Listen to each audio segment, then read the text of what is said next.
any of our customers, one thing you want more of is time. If you want to save 10 hours this week, I can help you. I'm going to teach you a strategy that we use with all of our clients to help them free up 5, 10, 20 hours a week by moving through these 3 key things. Let's go ahead and dive in. If you haven't yet looked at where your time is going, I'll put a link to that video. You want to do a time audit because your time is more expensive than your money. And if you don't have a good understanding of where your time is actually going, then you are wasting money. You are leaving money on the table. And so I need you to look at least 3 to 5 days where your time is actually going. Okay, let's track our time for a few days, and then we're going to use that data to apply these 3 key principles. Okay. Now, my statistics professor in grad school, he always used to say, garbage in is garbage out. And so if you don't track your time, then this won't work out. You have to be detailed. I want you to get specific. I want you to track your time, not, oh, I think I did this today. What did you really do today and how much time did you spend on it? Were you switching between tasks? Did someone come ask you to do something? How do we know what you really did unless we track it? Okay, track it. That's your first responsibility. And then you're going to be able to apply these principles that are going to help you free up 5 to 10 hours this week. If you want 5 to 10 hours immediately back onto your calendar to do whatever you want with it, you can either put it towards something more valuable than find a hobby, you can enjoy your family, you can take a nap. I don't care what you do with it, but start being more efficient. Stop wasting time. Once you have your time tracking, what I want you to do is start looking at each individual task, each individual activity. So we go line by line where we're working with our clients. All right, here I spent this much, I've spent 30 minutes on this meeting with a team member. What meeting was it, etc. Okay, there's 3 things you can do with that time, with that specific activity to make that time more valuable for the business. I'm going to teach you those 3 things right now. Every time you look at an activity on that list, you have a choice. Which one of these 3 things are you going to do? The first thing you can do with an activity that is on your activity, your time audit, is you can decide to trash it. Okay. They're all going to start with T's to help you out. You can trash, right? And what does that mean? It means we're just not going to do it anymore. Okay. So when I used to work in the corporate world, I would walk around. I used to work at pulp and paper mills. And part of my job was to assess what we were doing and make sure that we were being as efficient as possible. And I would ask people, I would say, hey, why do you do that thing? And they'd usually say, because I've always done it. Oh no, like that's the most terrible reason to keep doing something, is because we've always done it. So you probably have things on your plate that you're continuing to do just because you've always done them. There might be things on your activity list that you can trash, stop doing altogether, and it's not actually going to negatively affect the business. If you're unsure if it's going to negatively affect the business, then what we need to do is dive deeper into the metrics. Is this activity directly related to a metric? If which one? If not, probably can trash it. If you're nervous about trashing it, why don't you just test trash it for a little bit? I have a lot of clients who over the years, they're, oh, I'm so nervous, I don't want to trash it, or I'm not. What if something bad happens if I trash it? Guess what? You run the business, you can bring it back in. But wouldn't it be better to figure out if this is not a good use of our time? We've had clients trash meetings. We've had clients and myself trash entire revenue streams, because if you have something on your plate that if we took that time, that energy, the resources that you're pouring towards that thing and put it towards something else, could that something else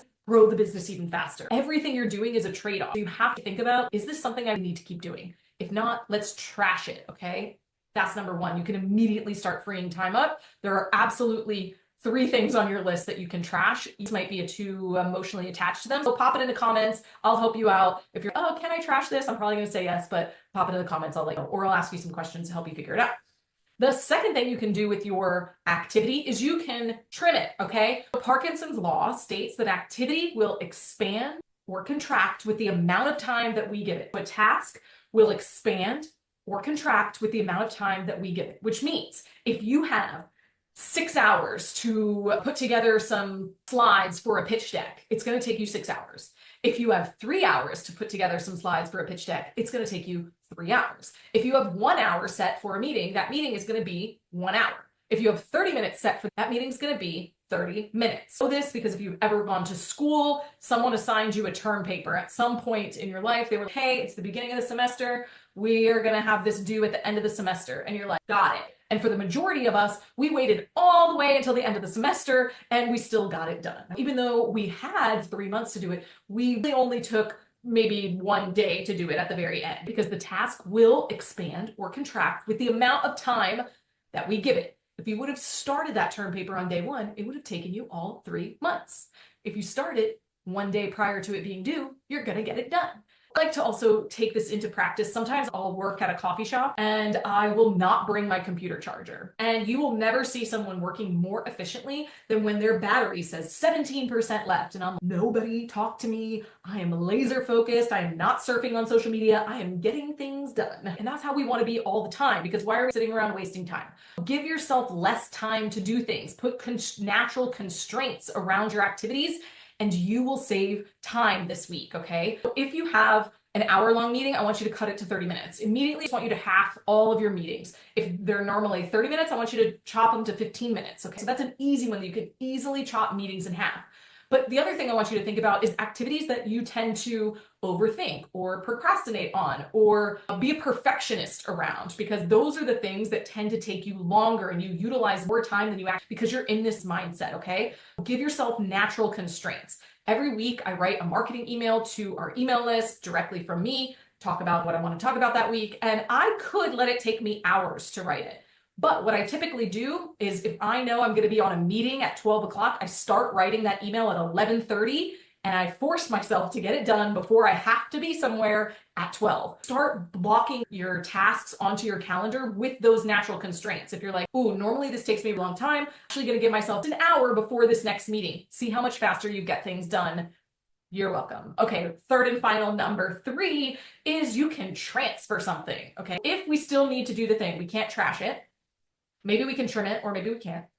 We need to then ask ourselves, is this something that needs to be done by me? Okay, if we still need to do it, does it need to be done by me? And if not, let's think about transferring it, okay? Transferring means delegating it to someone else, right? Because it still needs to be done for the business, but it's not in my highest, best use of my time to be working on this thing. There are absolutely other people who could come in and support me, or even sometimes technologies, automations that could maybe get this thing done for me instead of me spending my time, energy, and resources doing it myself. So there are probably a lot of things on your list that you can mark as transfer. This is something that I need to transfer. Now, once you look at how much you can trash, how much you can trim, and how much you can transfer, I guarantee you need to find at least 5 hours, ideally 10, because you're chopping in half meetings, you're focused on constraints. There is no reason you can't find 10 hours this week to free up by trashing and trimming. If you have people on your team that you can transfer to, wow, it's up to the ante and you can transfer even more. If you're not ready to transfer things off, focus on the first 2. Focus on trashing and trimming, and think about, okay, I know I want to transfer this in the future, but here's the person I need to get on board, or here are the things I need to create documentation around before I can successfully hand it off. In the next video, I'm going to talk about how to successfully transfer and delegate anything off your plate. Stay tuned for that. Make sure you subscribe so you get notified next week when that video goes live. I would love to hear how many hours you're going to be saving by trashing, trimming, and transferring something this week.